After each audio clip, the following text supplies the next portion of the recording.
Hello everyone, welcome to this session. तो भाई session बड़ा इंपॉर्टेंट है बिकॉज हम बात करने वाले कि क्या एक्सपेक्टेड कट ऑफ रह सकती है आपके यूजीसी नेट इकोनॉमिक्स एग्जाम की।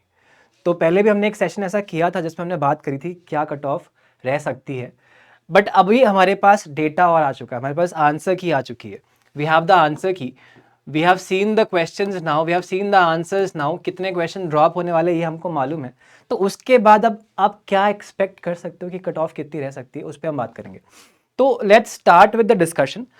क्या क्या पैरामीटर्स होंगे जो कट ऑफ को डिफाइन करेंगे, उन पे बात करते हैं एक एक करके, फिर आंसर की पे आएंगे। तो जो सबसे इंपॉर्टेंट चीज़ है जो पेपर देख के मालूम पड़ा कि भाई पेपर जो था आपका थ्योरेटिकल पेपर था, तो बड़ा लैकिंग था ये paper in terms of the mathematical elements. Mathematical portion बहुत ही कम था, यानी कि मैथ्स, आपके इकोनोमेट्रिक्स या स्टैट्स के सवाल काफ़ी कम थे। तो that makes it easier for people to solve the paper, यानी कि जब ये सवाल यहाँ से कम आते हैं तो चीज़ें सॉल्व करनी आसान होती है, बिकॉज यहाँ बच्चों को डिफिकल्टी होती है। तो क्योंकि एलिमेंट थोड़ा मिसिंग था, राइट, तो बच्चों को थोड़ी सहूलियत थी यहाँ पे, यानी कि वो इजीली सॉल्व कर पा रहे थे। एक चीज़ ये, और थ्योरेटिकल चीज़ें थी, तो अगर आपको याद है आपने ठीक से थॉरली पढ़ाई करी है, प्रैक्टिस कम भी करी, तब भी आपका काम यहाँ पे चल रहा था। तो एक ये चीज़ थी। इसके अलावा एक जो चीज़ थी कि भाई आपके करंट अफेयर्स से चीज़ें नहीं आई थी, बजट से चीज़ें नहीं आई थी, इंडियन इकोनॉमी की चीज़ें नहीं आई थी। तो ये सब चीज़ें जो हैं आपके लेवल को कॉम्प्लिकेटेड करती हैं, बढ़ाती हैं। तो जो जितना डिफिकल्ट पोर्शन था वो सारा का सारा गायब था, और जो बचा हुआ पोर्शन था थ्योरेटिकल पोर्शन, वहीं से आपको चीज़ें सॉल्व करनी थी। तो यहाँ से थोड़ी सी आसानी हुई बच्चों को, राइट। तो पेपर का लेवल इजी ही कह सकते हैं। अगर मैं बहुत स्ट्रिक्टली अगर बोलने जाऊँगा तो मैं कह लूँगा शायद कि हाँ चलो ठीक है मॉडरेट, अदरवाइज पेपर जो था ईजी लेवल पे ही था। ये बहुत ही रेयर केस में जाके हम ये बोल पाएंगे। एक तो ये चीज़ होगी कि भाई पेपर आया कैसा था और पेपर का लेवल था इजी। पहली चीज़ ये चीज़ डिफाइन करेगी कि कट ऑफ जो है थोड़ी सी ऊपर जाने वाली है, कट ऑफ ऊपर जाने वाली है, राइट। एक चीज़ ये हो गई। इसके बाद एक जो कि आपका nature of question, nature of question आपका कैसा था भाई? क्रोनोलॉजी वाले क्वेश्चन भरे हुए थे, क्रोनोलॉजी वाले क्वेश्चंस भरे पड़े थे। तो अब क्योंकि नेगेटिव मार्किंग नहीं है, आप गैस वर्क कर सकते हैं। अगर आपको आता भी नहीं है तो भाई बहुत बच्चों ने दबा के गैस मार्किंग करी है, और इसकी वजह से यहाँ पे चांसेस होते हैं कि आप सही मार्क कर दो। तो ये चीज़ें भी, जो आपका टाइप ऑफ पेपर आ रहा है, नंबर ऑफ क्वेश्चन जैसे, नेचर ऑफ क्वेश्चन जैसा आ रहा है, वो भी डिफाइन करता है कि कट ऑफ कैसे जाएगी। तो इसकी वजह से भी थोड़ी सी हेल्प मिलेगी। कई बच्चों को दिक्कत भी हुई यहाँ पे, कई बच्चों के ऑप्शंस गलत भी हुए, बट मैं ओवरऑल एनालाइज कर रहा हूँ तो मुझे लगता है कि इस वजह से थोड़ा सा कट ऑफ पे पॉजिटिव फर्क पड़ेगा, यानी कि वो ऊपर जा सकती है। एक दिक्कत ये रही। इसके अलावा एक जो दिक्कत थी कि भाई 5 क्वेश्चंस जो है, लगभग 5 क्वेश्चंस जो है, या तो इनके आंसर्स चेंज होंगे या फिर इसके मार्क्स सबको मिल जाएंगे। 5 क्वेश्चंस जो है थोड़े से ट्रिकी क्वेश्चंस हैं यहाँ पे। दो तो डेफिनेट है जिनके आपके ऑप्शंस चेंज होने वाले हैं, आंसर की जब नहीं आएगी तो डेफिनेटली आपको चेंजेस वहाँ देखने को मिलेंगे। 3 क्वेश्चन में चीज़ें डाइसी है। अगर मान लो वहाँ पे मामला फंसा, तो अगर 3-4 क्वेश्चन में भी ये मामला फंस गया और सबको मार्क्स मिल गए, तो 8 मार्क्स जो है आपको ऐसे ही मिल जाएंगे सभी को, तो वो भी कट ऑफ को ऊपर ही ले जाएगा। हालांकि ये सबके साथ होगा, उतना फर्क नहीं पड़ेगा, बट कई बच्चों के क्वेश्चंस ऐसे हैं जो उन्होंने मार्क किया, एनटी ने आंसर गलत दिया है, और जिस पर वो क्लेम करेंगे कि भाई ये आपने गलत मार्क किया। अगर अब ये एनटीए वहाँ पे क्या करेगा कि भाई वो सबको मार्क्स देगा, या जिसने क्लेम किया है उसको मार्क्स देगा, जिस तरीके से भी ऑपरेट करेंगे उस हिसाब से भी कट ऑफ पे थोड़ा सा फर्क आने वाला है। एक चीज़ ये हो गई। उसके बाद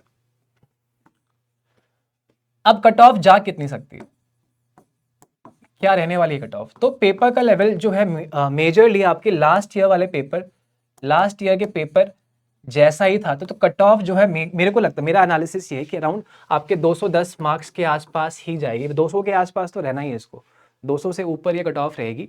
एंड 210 फॉर यूआर कैटेगरी में कह रहा हूँ, बाकी लोग अकॉर्डिंगली रेफरेंसेस ले सकते हैं आपकी लास्ट ईयर की कट ऑफ से, एंड देख सकते हैं कि भाई क्या उनकी कैटेगरी में कट ऑफ हो सकती है। तो 210 के आसपास कट ऑफ रहनी चाहिए, ±10 ऑब्वियसली चलता है, बिकॉज आप एग्जैक्टली कोई भी नहीं बोल सकता कि कट ऑफ कितनी जाएगी। एक एलिमेंट जो है जो इस चीज़ को इन्फ्लुएंस कर सकता है, इस बार जो नंबर ऑफ एप्लीकेशंस थे, नंबर ऑफ एप्लीकेशंस थे आपके वो बहुत कम थे लास्ट टाइम के कंपैरिजन में। आई थिंक 4 लाख का फर्क है, 4 लाख का फर्क है।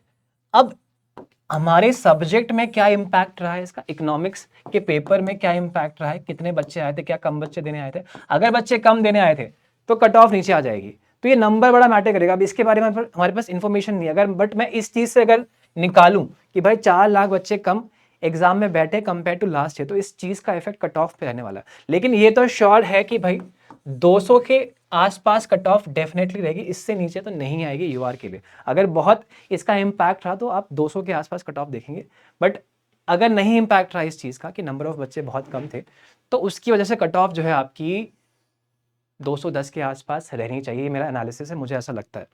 Paper was on the easy lines, paper में थ्योरीज पूछी हुई थी, एंड थ्योरीज वाला पार्ट है जो आप पढ़ते ही हैं।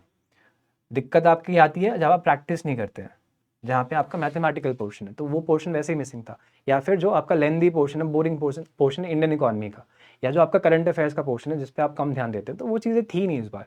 तो डिफिकल्ट करने वाली कोई चीज़ थी नहीं, तो कट ऑफ मेरे हिसाब से इसी लाइन्स पे होनी चाहिए।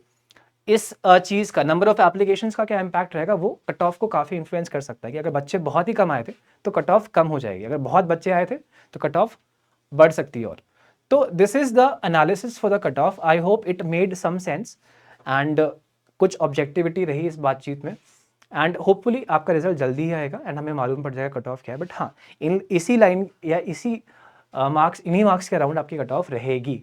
So this is the analysis.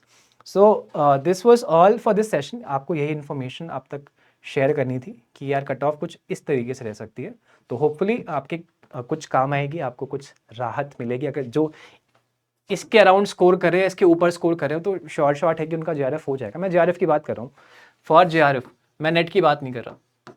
Net की कट ऑफ आप मान लो कि इससे 20 नंबर कम, 190 के अराउंड या 180, अगर बहुत चीज़ें सॉफ्ट रही तो इसके अराउंड आपकी नेट की कट ऑफ रहेगी, ये आपका जेआरएफ का कट ऑफ है।